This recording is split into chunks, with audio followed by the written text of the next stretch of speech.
17 বছর মেয়েরে পলে কিডন্যাপ করে নিয়ে এসে এখানে এক রাত রাখছি। এখানে আমার মানুষজন জুড়ে রাখছে। তোমার বাড়ি কোথায়? দরং ডিস্ট্রিক্ট, দরং ডিস্ট্রিক্ট কোথায়? শিলপুরি। কি নাম তোমার? ইদ্দিস আলী। হ্যাঁ, ইদ্দিস আলী। মেয়েটা কি ধর্মের? হিন্দু ধর্ম। তো তুমি জানো না যে একটা হিন্দু ধর্মের মেয়ে নিয়ে গেলে যে রাইজে বাঁধতে পারে বা জনসাধারণ তোমাকে বাইন্ধে রাখতে পারে, তুমি এটা জানো না? জানি। জানি না তুমি এই কাজ করছো। এখানে থাকি, এককালে দিল্লি দেওয়া হয়। জয় শ্রীরাম। আজি আমি ৰাষ্ট্ৰীয় বজৰং দলে চিৰাং জিলা সমিতি আজি এখন আমি খবৰ পাওঁ বিজনী চাৰাগত এজন লাভজেহা দিয়ে আমাৰ হিন্দু মাইনৰ ছোৱালী 17 বছৰীয়া ছোৱালীক গুৱাহাটীৰ পৰা অপহৰণ কৰি লৈ আহিছে বুলি আমাৰ সন্দেহ। তাতে আমি যাই উপস্থিত হোৱাৰ পিছত চাওঁ যে ৰাইজে এই জেহাদীজনক বান্ধি ৰাখিছে ঘৰৰ ওচৰত। বান্ধি ৰখাৰ পিছত ৰাইজে উত্তম মাধ্যম দিয়ে এই জেহাদীজনক। এই জেহাদীজনৰ বিৰুদ্ধে মানে আমি বিজনী থানাত আমি এখন কমপ্লেইন দিওঁ। বিজনী থানাত আমি লগে লগে প্ৰশাসনে জনোৱাৰ পিছত প্ৰশাসনে তাতে আহি উপস্থিত হৈ এই জেহাদীজনক এৰেষ্ট কৰে। আৰু এনেকুৱা ঘটনা কিমান হ'ব? আমাৰ কিমান হিন্দু ছোৱালী মুছলিমৰ লগত পলাই যাব আৰু মুছলিমে এনেকৈ অপহৰণ কৰি কিমান লৈ যাব আমাৰ ছোৱালীক। আমাৰ ছোৱালীবিলাক মানে এতিয়াও যদি বুজাৰ সময় হ'ল, এতিয়া যদি বুজি নাপায় তেনেহ'লে আমাৰ হিন্দু সমাজ নিঃশেষ হৈ যাব। আমাৰ সমাজক নিঃশেষ কৰাৰ কাৰণে এনেকৈ এটা ষড়যন্ত্ৰ চলি আছে লাভজেহাদৰ নামত। এনেকুৱা লাভজেহাদ ইমিডিয়েটলি ষ্টপ হ'ব লাগে।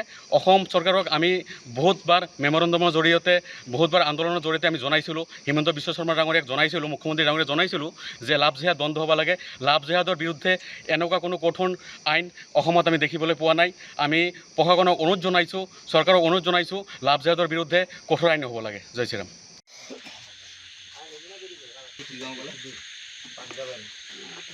17 বছর মেয়েরে পলে কিডন্যাপ করে নিয়ে এসে এখানে এক রাত রাখছি। এখানে আমার মানুষজন জুড়ে রাখছে। তোমার বাড়ি কোথায়? দরং ডিস্ট্রিক্ট, দরং ডিস্ট্রিক্ট কোথায়? শিলপুরি। কি নাম তোমার? ইদ্দিস আলী। হ্যাঁ, ইদ্দিস আলী। মেয়েটা কি ধর্মের? হিন্দু ধর্ম। তো তুমি জানো না যে একটা হিন্দু ধর্মের মেয়ে নিয়ে গেলে যে রাইজে বাঁধতে পারে বা জনসাধারণ তোমাকে বাইন্ধে রাখতে পারে, তুমি এটা জানো না? জানি। জানি না তুমি এই কাজ করছো। এখানে থাকি, এককালে দিল্লি দেওয়া হয়।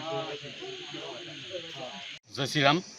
আজি আমি ৰাষ্ট্ৰীয় বজৰং দলে চিৰাং জিলা সমিতি আজি এখন আমি খবৰ পাওঁ বিজনী চাৰাগত এজন লাভজেহা দিয়ে আমাৰ হিন্দু মাইনৰ ছোৱালী 17 বছৰীয়া ছোৱালীক গুৱাহাটীৰ পৰা অপহৰণ কৰি লৈ আহিছে বুলি আমাৰ সন্দেহ। তাতে আমি যাই উপস্থিত হোৱাৰ পিছত চাওঁ যে ৰাইজে এই জেহাদীজনক বান্ধি ৰাখিছে ঘৰৰ ওচৰত। বান্ধি ৰখাৰ পিছত ৰাইজে উত্তম মাধ্যম দিয়ে এই জেহাদীজনক। এই জেহাদীজনৰ বিৰুদ্ধে মানে আমি বিজনী থানাত আমি এখন কমপ্লেইন দিওঁ। বিজনী থানাত আমি লগে লগে প্ৰশাসনে জনোৱাৰ পিছত প্ৰশাসনে তাতে আহি উপস্থিত হৈ এই জেহাদীজনক এৰেষ্ট কৰে। আৰু এনেকুৱা ঘটনা কিমান হ'ব? আমাৰ কিমান হিন্দু ছোৱালী মুছলিমৰ লগত পলাই যাব আৰু মুছলিমে এনেকৈ অপহৰণ কৰি কিমান লৈ যাব আমাৰ ছোৱালীক। আমাৰ ছোৱালীবিলাক মানে এতিয়াও যদি বুজাৰ সময় হ'ল, এতিয়া যদি বুজি নাপায় তেনেহ'লে আমাৰ হিন্দু সমাজ নিঃশেষ হৈ যাব। আমাৰ সমাজক নিঃশেষ কৰাৰ কাৰণে এনেকৈ এটা ষড়যন্ত্ৰ চলি আছে লাভজেহাদৰ নামত। এনেকুৱা লাভজেহাদ ইমিডিয়েটলি ষ্টপ হ'ব লাগে। অসম চৰকাৰক আমি বহুতবাৰ মেমৰেণ্ডমৰ জৰিয়তে বহুতবাৰ আন্দোলনৰ জৰিয়তে আমি জনাইছিলোঁ, হিমন্ত বিশ্ব শৰ্মা ডাঙৰীয়াক জনাইছিলোঁ, মুখ্যমন্ত্ৰী ডাঙৰীয়াক জনাইছিলোঁ যে লাভজেহাদ বন্ধ হ'ব লাগে। লাভজেহাদৰ বিৰুদ্ধে এনেকুৱা কোনো কঠোৰ আইন অসমত আমি দেখিবলৈ পোৱা নাই। আমি প্ৰশাসনক অনুৰোধ জনাইছোঁ, চৰকাৰক অনুৰোধ জনাইছোঁ, লাভজেহাদৰ বিৰুদ্ধে কঠোৰ আইন হ'ব লাগে। জয় শ্ৰীৰাম।